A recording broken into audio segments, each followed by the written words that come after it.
All right, I think we're going to get started. We'll let people online keep joining. So thanks to everybody who's here in Ficken.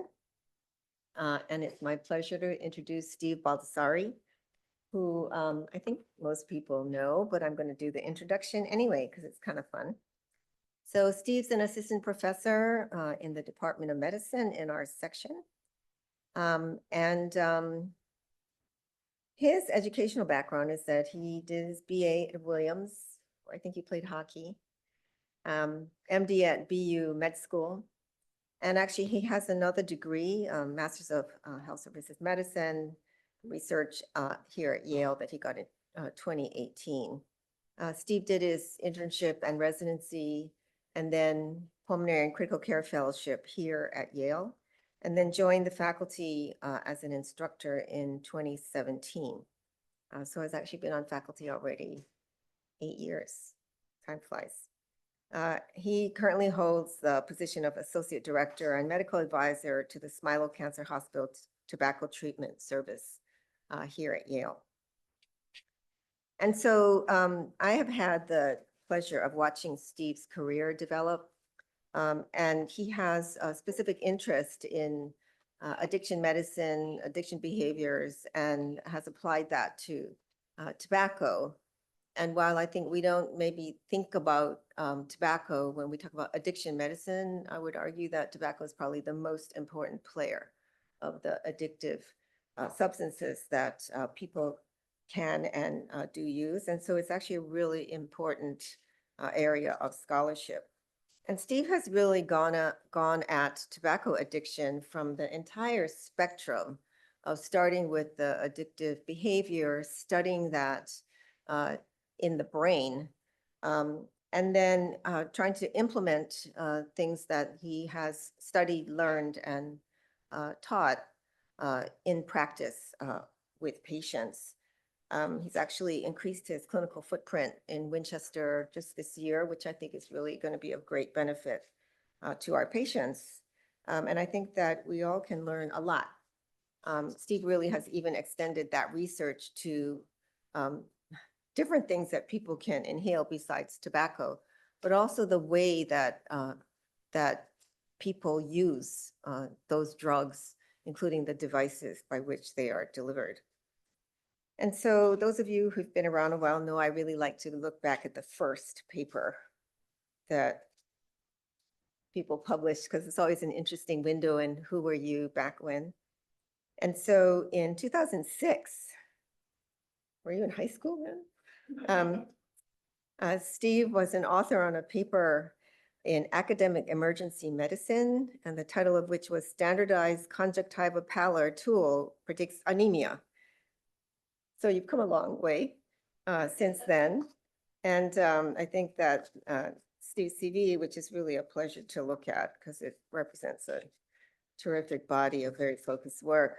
The last paper, actually, this one is, I believe, in press with the tobacco cessation group here at Yale. And this is published in Tobacco Control this year, the effects of oral nicotine pouches on cigarette smoking behavior and tobacco harm exposure. So, you know, it may not be the most exciting field because tobacco use has become so taken for granted in this country and around the world. But I think that if we could tackle tobacco successfully, that would probably have the biggest health impact that any single field of study could have. So welcome to the podium.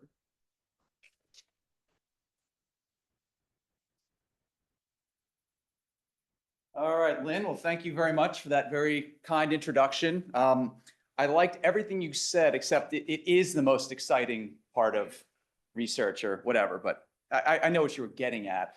So great to be with you all. Good to see many of you here in the audience. CME information there.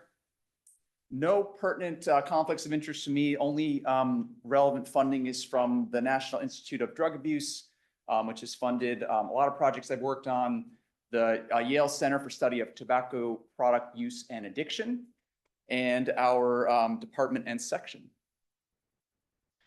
So I'm going to start with kind of a walk down memory lane. This takes us back about 6 years to around August to September of 2019. And I had been studying e-cigarette use and vaping for about 5 years up to that point. And right around this time, I was really surprised. I started getting a lot of messages, a lot of emails, links and so forth. And there was a lot of media coverage on this seemingly new phenomenon that kind of came out of nowhere, referring to young people being hospitalized with acute lung injuries associated with vaping. So I really was surprised about this, didn't really understand it, didn't know why now was this kind of all of a sudden coming up.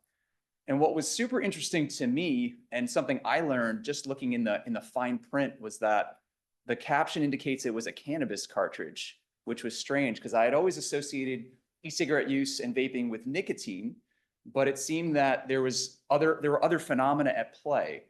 So I'm going to talk a little bit about this toward the middle of the talk, but this was going on again, end of 19 into February 2020. These cases were being recorded. And then of course, in March of 2020, all of our lives changed and everything regarding vaping and e-cigarettes became very quickly forgotten, and we moved on to a more challenging time during the pandemic. And one of the highlights, the headlines that got my attention at that time, was that cigarette sales actually increased in that year for the first time in more than 20 years. There had been a very long decline since roughly the 1960s. And this was really, really striking. And again, I think we think about the pandemic and what it meant for all of us, but particularly for patients susceptible to addiction, things of this nature, it was really the mental health toll of this. And we all felt this to some degree, but I think no people more than those that already kind of had some challenges in that area. So I think just really important to kind of keep this as the broader context as we go through some of these important issues here. But I'll try to bring this to talk to sort of clinical relevance, introduce the type of patient that many of us will see in a clinical setting. Certainly in our pulmonary clinics, we'll get patients like this. But we'll start with a 50-year-old woman who's got multiple medical and psychiatric comorbidities, including COPD, hypertension, diabetes, and depression. She's got a long-standing history of smoking addiction, dating about 30 pack years worth. And again, we'll focus specifically on nicotine, realizing that people are also smoking other substances. She's had multiple unsuccessful quit attempts with the use of conventional treatments for cigarette addiction, including nicotine replacement therapy, varenicline, and bupropion, which would be sort of first-line treatments. Today, she tells us that she's actually stopped smoking cigarettes completely, which is very welcome news, but did this with the use of an e-cigarette, using this product many times throughout the course of the day, taking a few puffs at a time. Very different pattern than what would be typical for those that smoke cigarettes.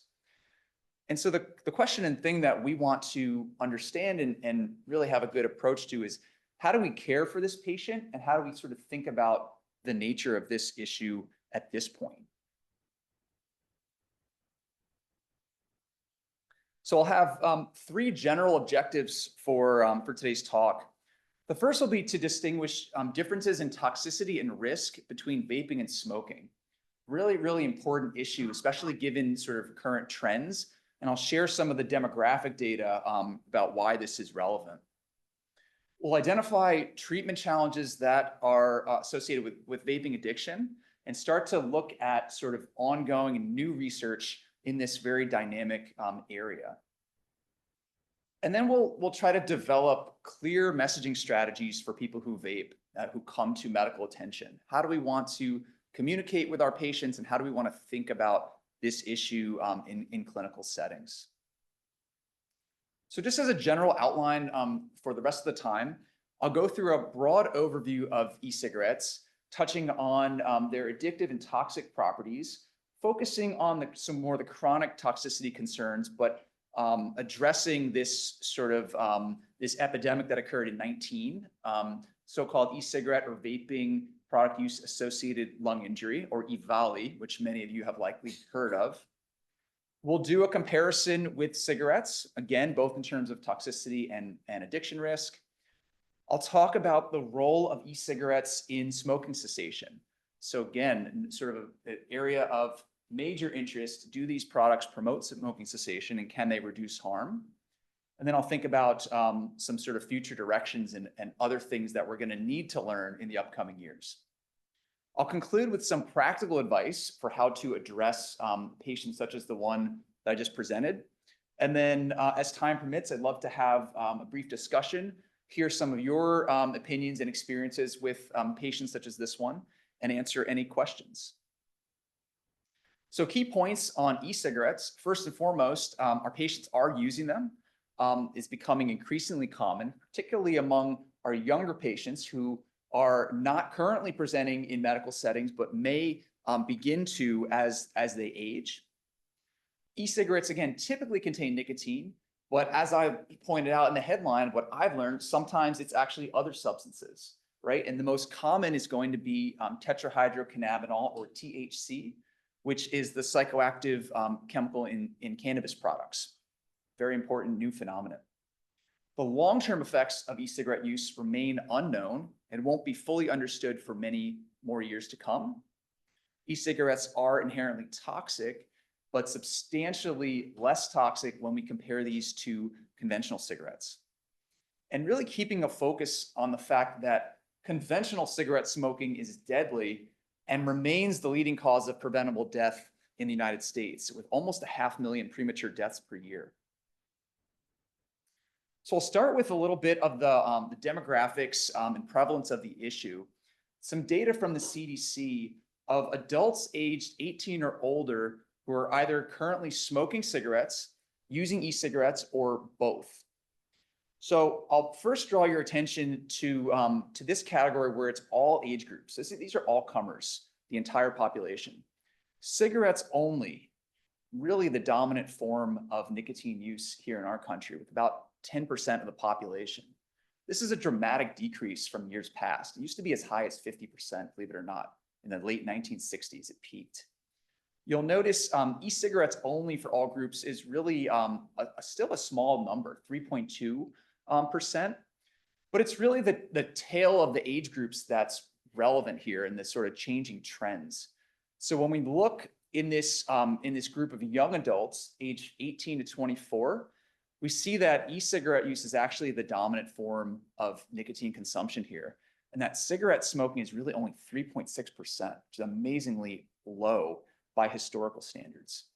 And then you see in the older groups, it kind of reverts back to the pattern that really drives the overall demographic trends. So sort of the key point here is that the vaping is much more common in the younger populations, whereas smoking is more common in our middle-aged to older populations. So I'll take you through a brief introduction about e-cigarettes, what they are, how they work, and again, why we should be interested in this. So e-cigarettes are battery-operated devices that heat and aerosolize a liquid solution that typically contains nicotine, but sometimes other substances. So I mentioned the THC. This talk is going to be focused almost exclusively on nicotine, except where I mentioned otherwise. You can see that the products kind of come in a variety of shapes, sizes, and designs, but they're all going to work by the same basic mechanism. So all e-cigarettes will contain a battery, which is a source of heat. That battery is going to supply the energy to heat up this metal heating element. And that metal heating element is in contact with this liquid chamber. And as it heats up, the liquid will form into an aerosol, which is then inhaled by the user. The e-liquids themselves are a relatively simple mixture of chemicals. So the bulk of the e-liquids are consisting of propylene glycol and vegetable glycerin, both of which are alcohol-based solvents that are used to dissolve nicotine. There are additives that will change the chemical properties of the e-cigarette, and I'll show you in a little bit of a little later in the talk some data that I have regarding the pH and how changing the pH of the e-liquid can have a significant effect on how these products function. And then, of course, there may be a multitude of flavorings, which also have implications for both addictive potential as well as toxicity.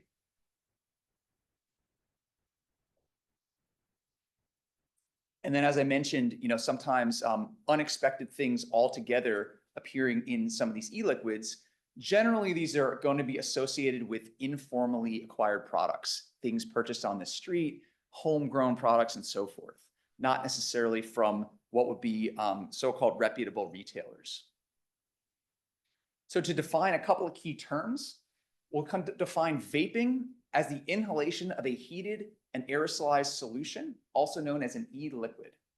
So when we refer to e-cigarette use, we are referring to specifically to vaping.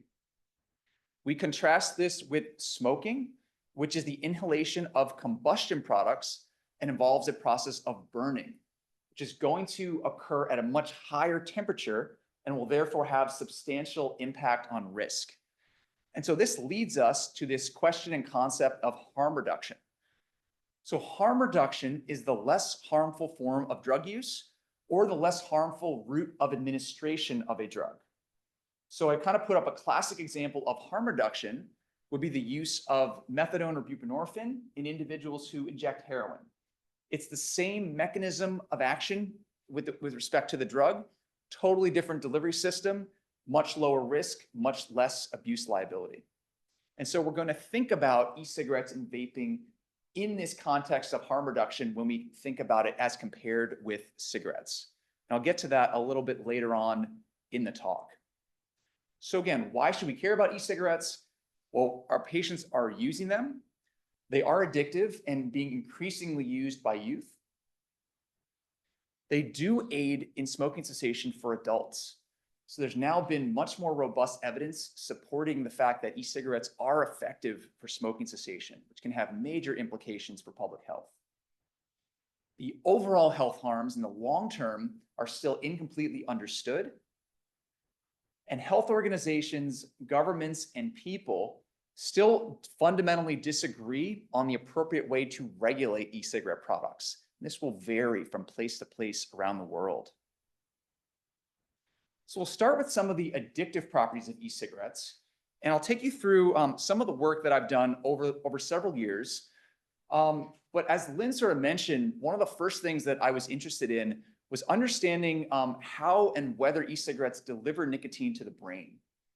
And so this is some of the work that I did using PET neuroimaging, and we focused on a radio tracer called flubitine. And flubitine has very specific binding to brain beta-2 nicotinic acetylcholine receptors. And so what we're able to do is we're able to give study participants this radio tracer, which will occupy some of these receptor sites, and then challenge them with a nicotine-containing product, which will compete for receptor sites and displace the radio tracer. So here you see an example of an individual who smoked a cigarette for 5 minutes, and you can see that after 5 minutes of smoking, the concentration of flubitine in this participant is markedly lower, indicating near complete receptor occupancy by that nicotine. Okay. So then we decided, let's look at this in e-cigarette use. So this was a single participant who vaped 3 different trials of 3 different e-cigarettes. In the first trial, the participant used a placebo e-cigarette. You'll notice here, 0 milligrams per milliliter, meaning no nicotine. Okay, and as we can see, we're not surprised. This looks exactly like the baseline. So there's no competition for the radio tracer. Then we gave the person a lower strength e-cigarette of 8 milligrams per milliliter. And now you're starting to see some significant receptor occupancy by nicotine, but still less than complete, probably about half. Once we get to the high strength in this particular participant, you see now that there's near complete receptor occupancy by nicotine, and it looks very similar in nature to the cigarette. So this was the first time we were really able to establish and visualize near complete receptor occupancy by nicotine from acute e-cigarette use. Now, this technique is good for helping us understand how much nicotine gets to the brain after vaping, but it doesn't tell us how fast that process occurs.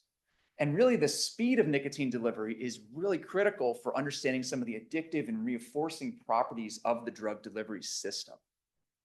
So we paired the neuroimaging study with a look at arterial blood nicotine levels after acute e-cigarette vaping. So here you have on the y-axis, you've got the arterial blood concentration of nicotine, and on the x-axis, you've got time. And so these individuals vaped under controlled conditions for 5 minutes. This was a high-strength e-liquid, 36 milligram per milliliter. And you can see that there are these characteristic spikes in level after 5 minutes of use, but significant variability across participants. So each color curve represents a different participant. We then combined we used the same conditions, same participants with the 8 milligram per milliliter e-cigarette, same 4 people. And what you can see here is that there's a clear trend toward lower levels, lower peak nicotine levels. But what's really important to note is that the participant in gray has the same exact level, almost to a T, between both conditions.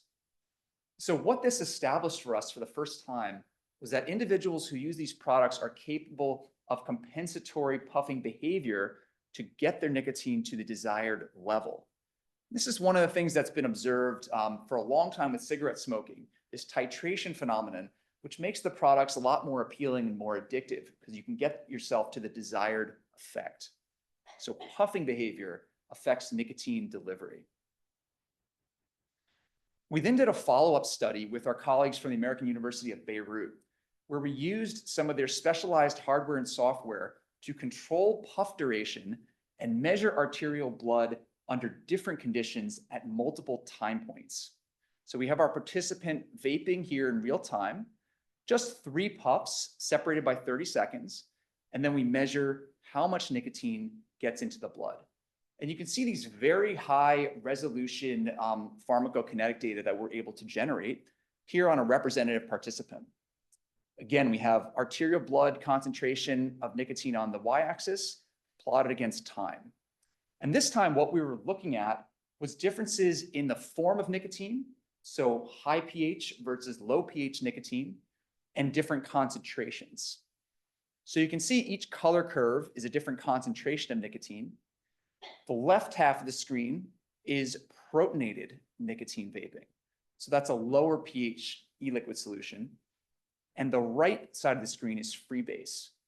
And you can see pretty much for any given level of nicotine strength, the protonated condition delivered significantly more nicotine to the arterial blood under controlled conditions, showing us that pH and e-liquid concentration are both really important factors that impact the nicotine delivery from e-cigarettes. So how do we translate some of these properties into developing treatment for vaping addiction? What are the current challenges? Well, first, we don't really have any strong evidence for interventions. So it's still a very new phenomenon. We don't have controlled studies where a lot more work is going to be done. And I'm going to share with you one of the things that we're working on here at Yale. Many other places are doing some work in this area. When we treat these patients, dosing is an issue. So I mentioned that cigarette smoking tends to be sort of clustered, right? It'll be every couple of hours, a quick hit.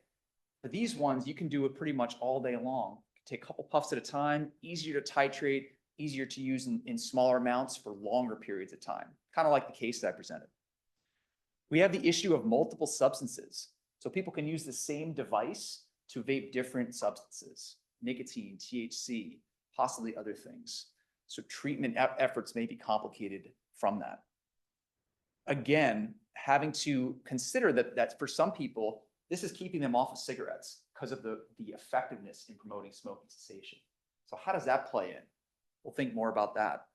And then, of course, addressing the underlying comorbidities that affect so many of our patients that we see. This is just one example from a patient we had in one of our studies of some of the concurrent problems that they're experiencing and trying to treat them, their vaping addiction, while they have these other issues, really, really challenging. Things with other drug use, right? Opioids, you have psychiatric comorbidities, post-traumatic stress disorder, other medical comorbidities, pain, kind of goes into a second page. Smoking's buried in there. So there's concurrent smoking. So major challenges here when we think about what we want to do to optimally treat our patients. So one place to start is going to be looking at interventions that have historically been successful for treating smoking addiction, and then apply those to vaping. So the first thing that's kind of the most important is we need to have our patient motivated for change, right? Without motivation, it's very unlikely that they're going to stop smoking or stop vaping. So motivational interviewing is one highly validated method that helps patients to identify their own personal reasons for why they should make a behavioral change, right? And helping them tap into self-efficacy while we express empathy and support for their attempts, realizing and helping them to understand that they have to drive the ship, so to speak. For motivated patients, we have comprehensive tobacco treatment services, including the program in the Smile Cancer Hospital that I work really closely with.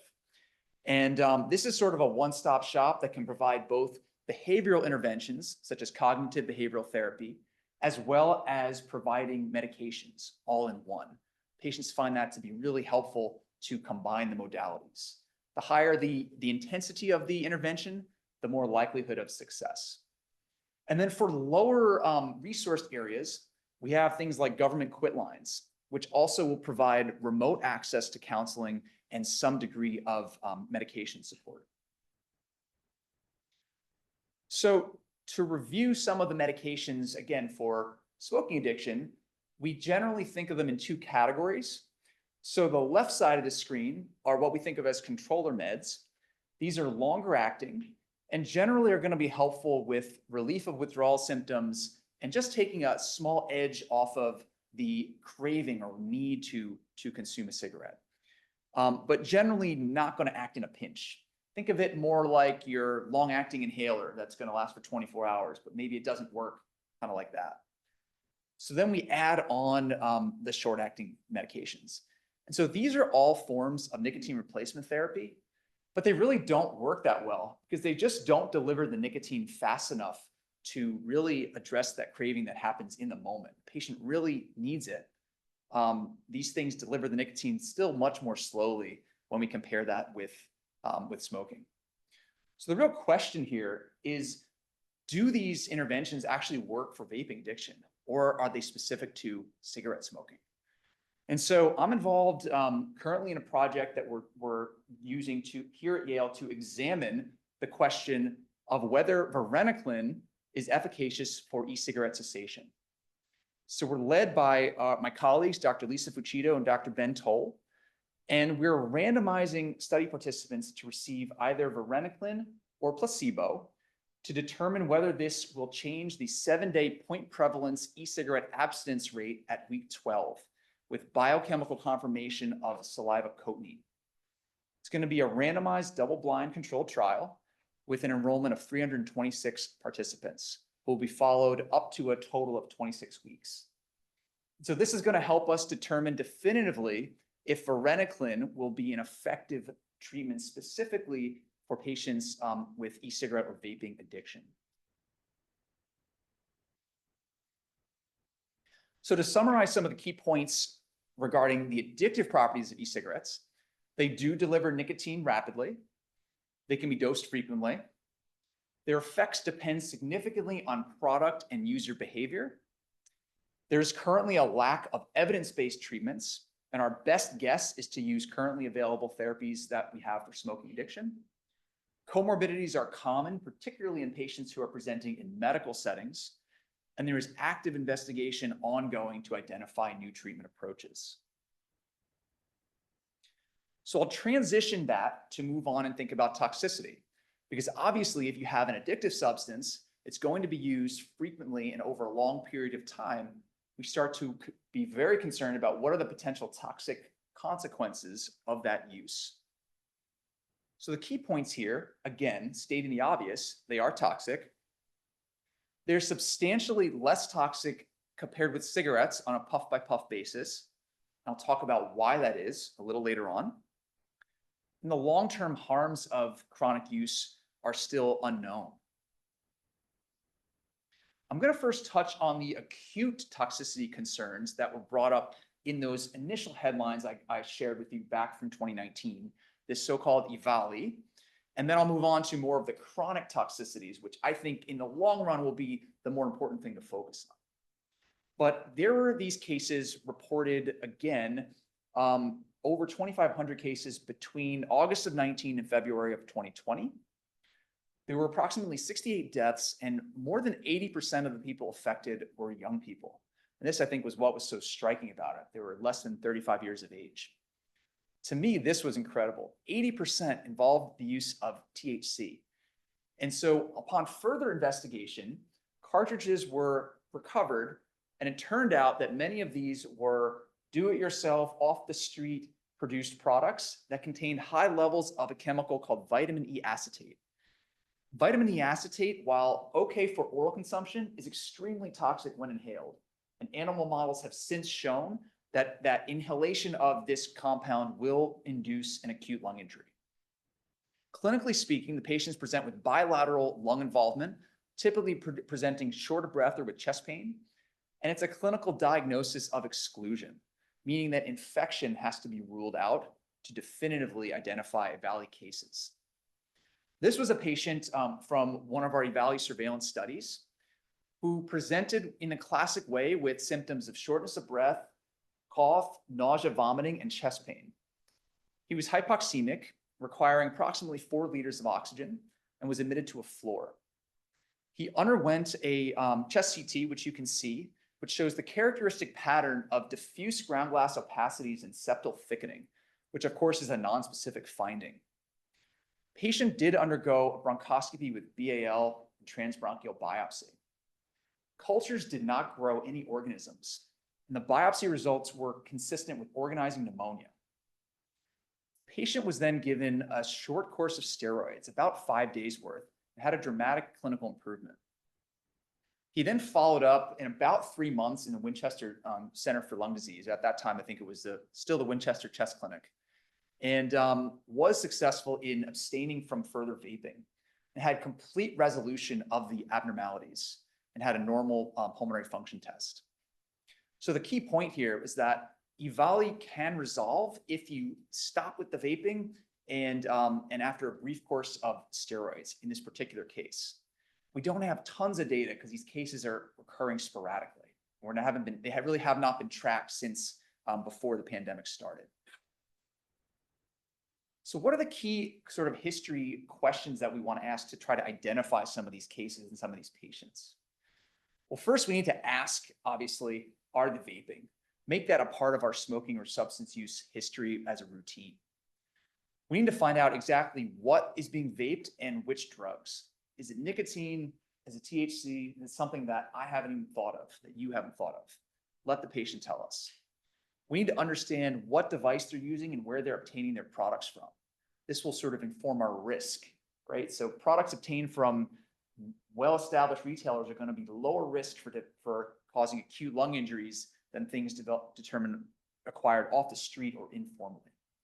And then I think the last part is getting at the sort of why. So what's the underlying reason that drives the behavior, and what can we do to intervene to offer alternatives? And then, of course, once we do identify that, to treat and refer, and really address any comorbidities that might be contributing to the clinical picture.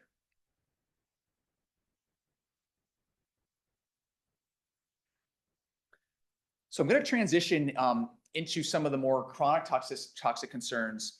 And there have been plenty of studies now that have shown that e-cigarette aerosol contains many of the same toxic compounds that are found in cigarette smoke. This is just sort of a general overview of some of the compounds that have been associated with the development of heart, lung, and oncologic diseases. And so these would be things of interest that have been studied for quite a while now. I mentioned that temperature was important.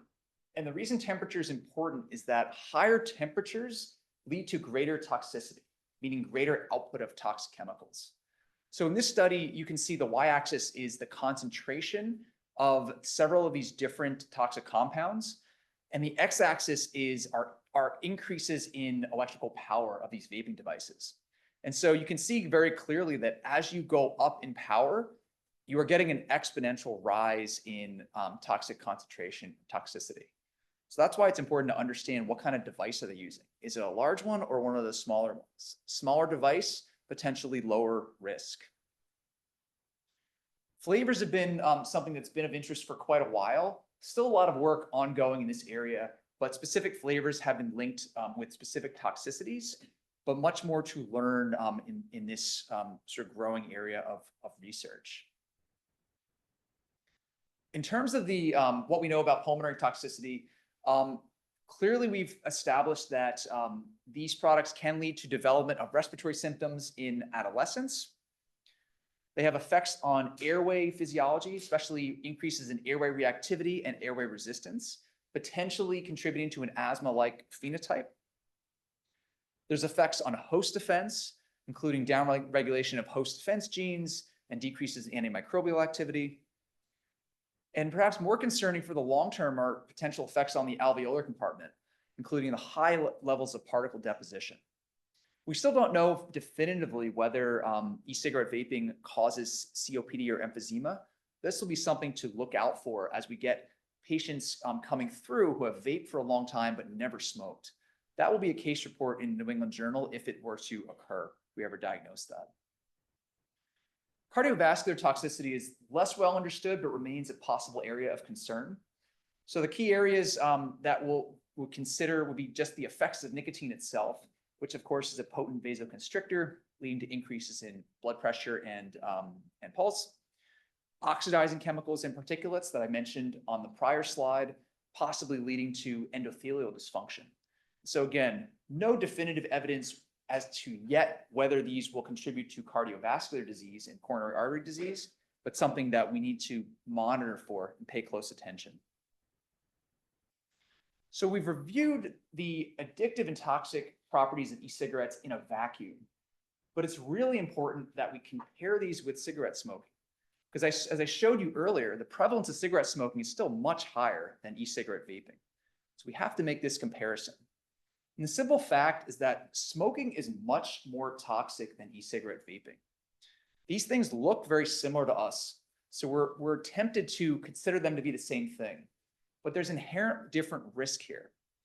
Cigarette smoke is much more toxic than e-cigarette aerosol.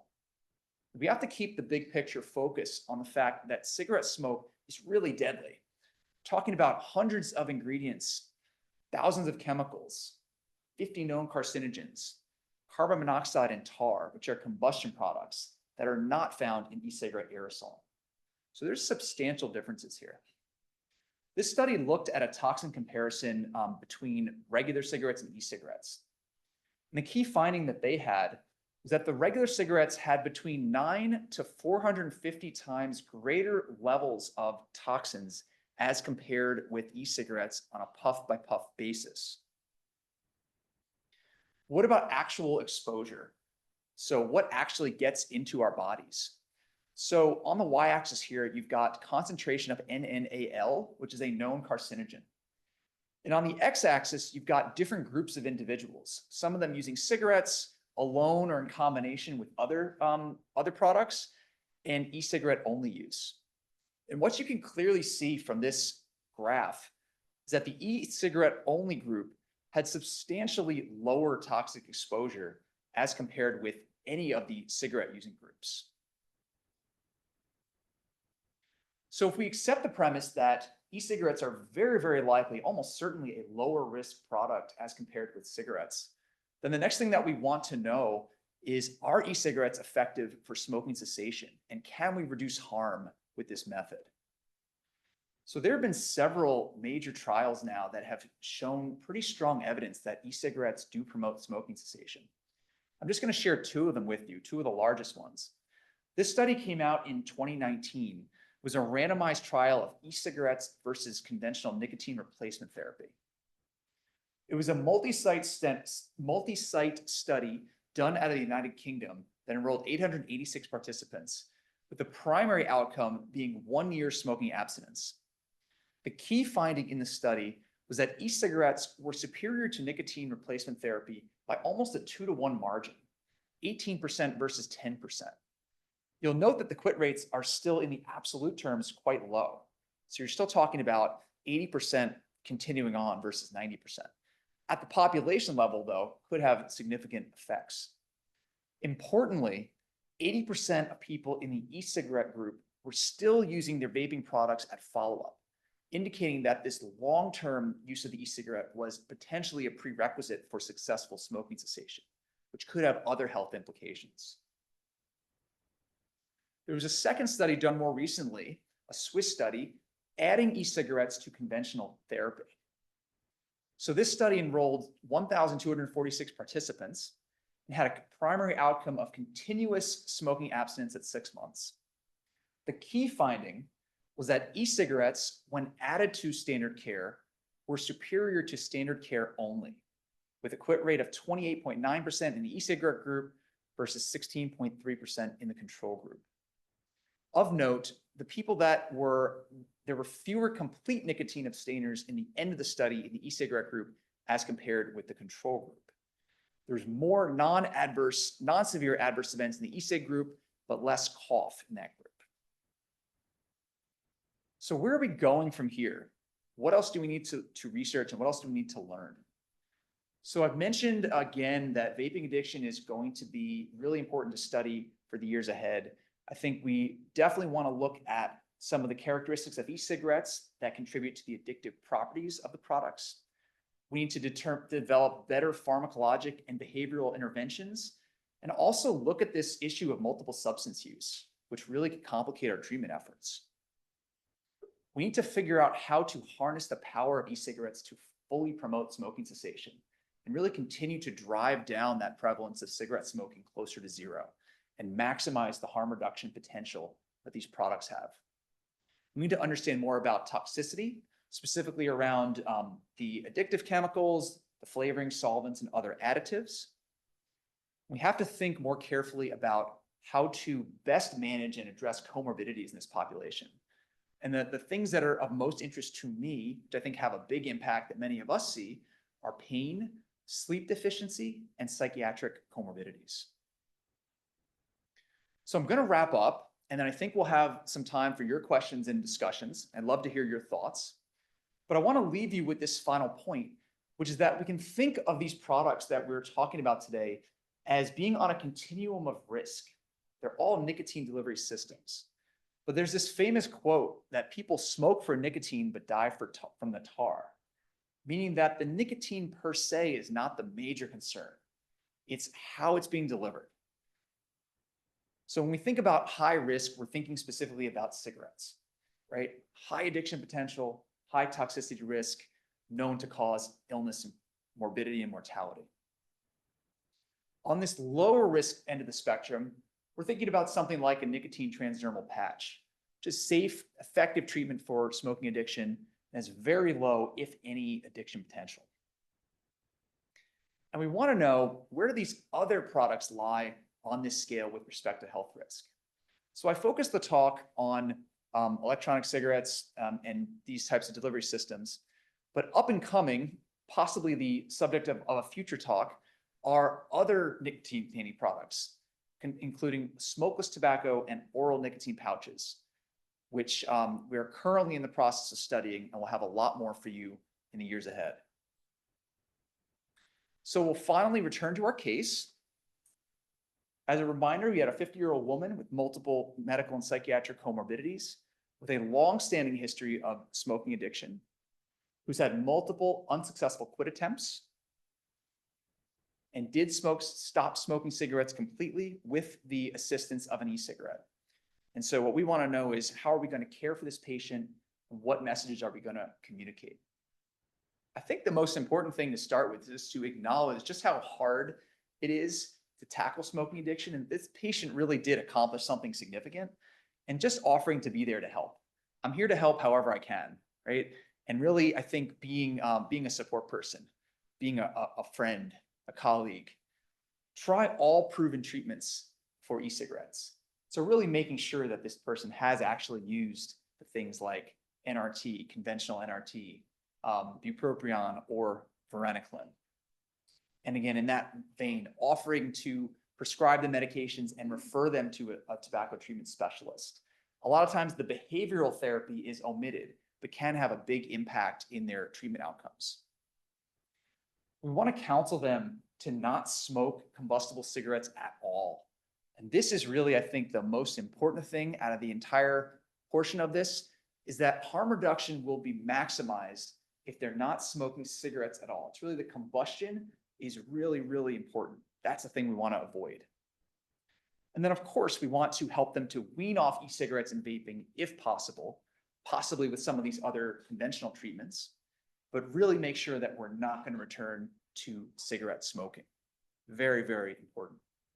I want to really thank and acknowledge our section and our department, all of the amazing groups that I've been fortunate enough to work with over many years, all my mentors, collaborators, staff, the funders of the work that I've done. It means a lot. And some very special people in my life that I have to always acknowledge: my parents, Ken and Jeanette, my wife, Rebecca, and our two kids, Colton and Cora. They're the motivation for me to get up and do this every day. They're like my engine. This is probably not a totally representative, because usually she's running away from me, but I'm going to take this opportunity to pretend like she's okay. Yeah. And this guy's just a ball of joy day to day. So thank you all, and happy to take questions and have discussion.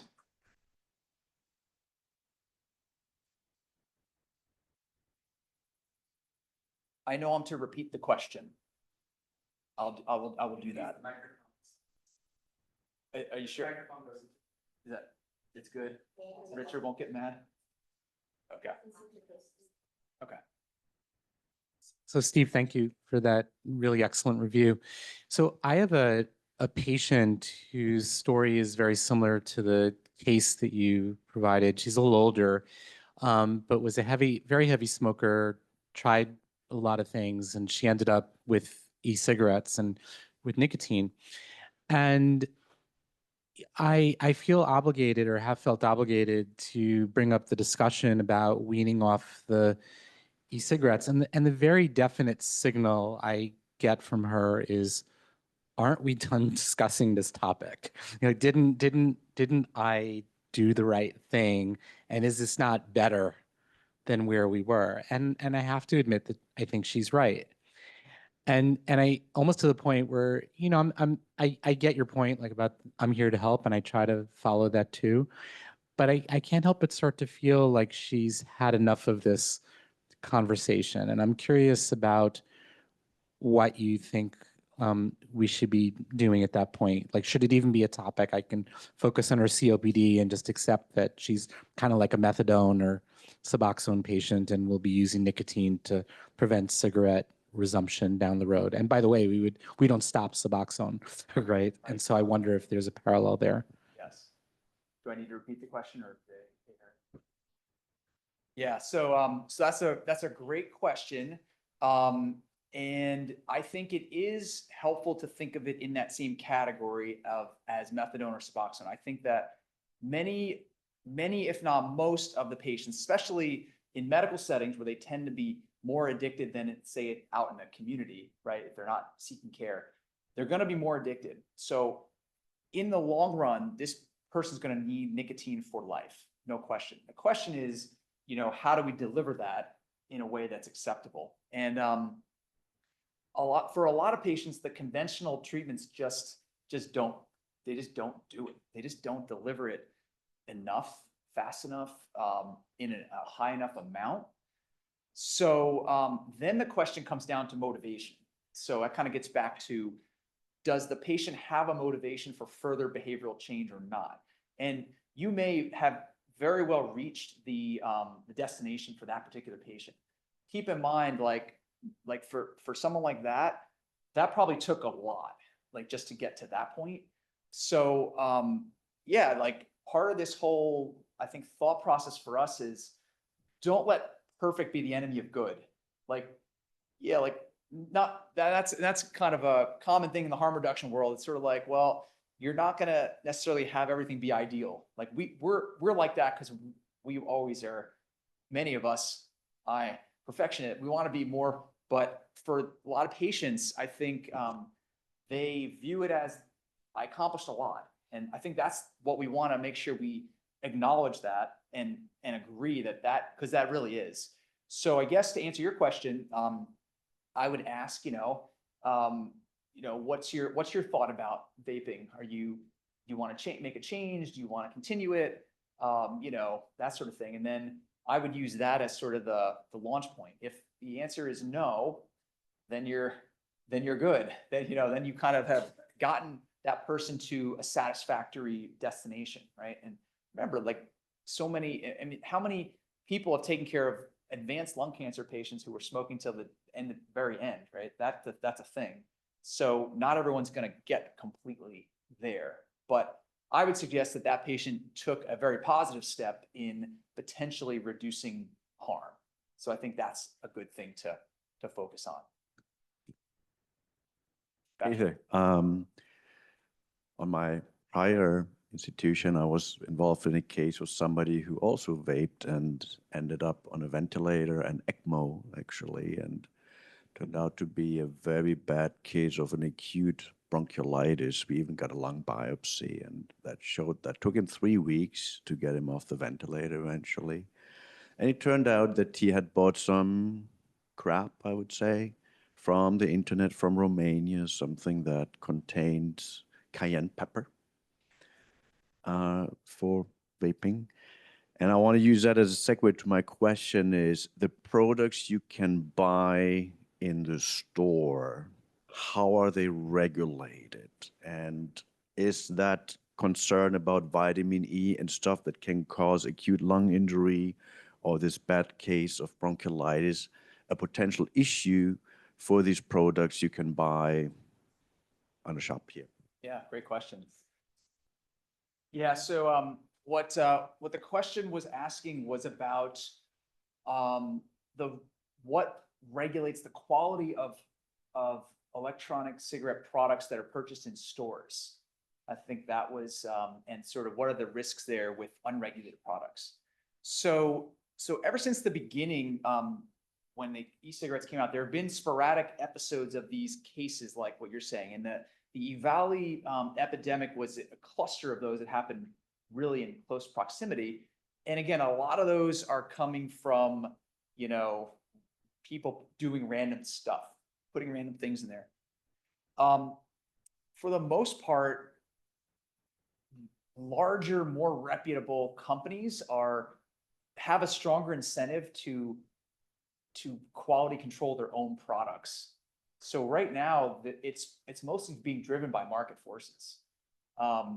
There will eventually be regulatory standards, but the market is also a powerful phenomenon here. And people that sell these want to make money, and they don't want people to get super sick. They want to sell them and have recurrent customers. So I would say, again, from my experience, most people that find a reputable supplier, they vape, they don't have any acute complications, and they go about their business. Now, again, that's why I say the longer term consequences of that's the thing that I'm more concerned about. But these acute things are like one-offs, and they seem to happen more commonly when a person's using a random product that we don't know where it came from, or they're manipulating the product. Yeah, right. Just sort of building off, I think, both of those questions. As you were talking to me, I'm struggling to understand why we are not promoting e-cigarette use in a protocolized way for smoking cessation. It sounds like a big part of it was that event in 2019 and the toxicities. But I think you made a compelling argument. You drew a comparison with MOUD.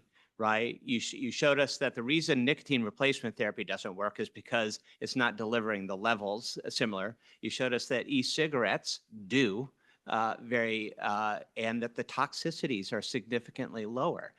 Why aren't we prescribing an FDA-approved e-cigarette device to get people off cigarettes? Yeah, that's a great question. So just to repeat the question, why are we not more proactively using e-cigarettes in clinical settings to treat smoking addiction as a harm reduction.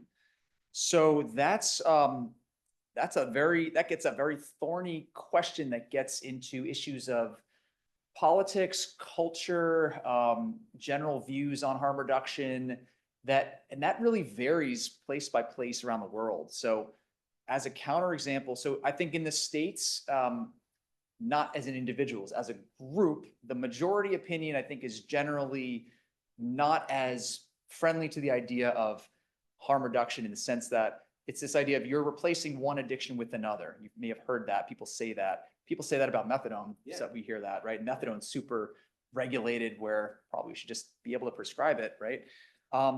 In the United Kingdom has taken a drastically different approach. So they are much more positive about the harm reduction potential capabilities. They've been working on putting this in their smoking cessation programs. So, I think it's the kind of thing that it's just where we're at right now. I think it's gonna, and I think we're also a place where we want evidence. And when the evidence is lacking, people sometimes retreat into a more risk-averse thing. Well, what if the e-cigarette's worse, right? You could kind of make that argument, and people make that argument. So I guess that's the short answer to it. But, it may pick up later on, it may not. Well, as the research and the data come in and we learn more, positions might change and things may evolve, but that's kind of where we've been at. So Steve, I'm going to read a question for you from the chat from Carly Rochester, who says, thanks for your great talk, Steve. Can you share a few comments about what is known about the safety and toxicities of the nicotine pouches, including the risk for oral cancer? Great question. So pouches are really new. So just to clarify what pouches are they just contain nicotine, but no tobacco. So what an e-liquid is to a cigarette, a pouch is to like a chewing tobacco. So there's no tobacco in a pouch.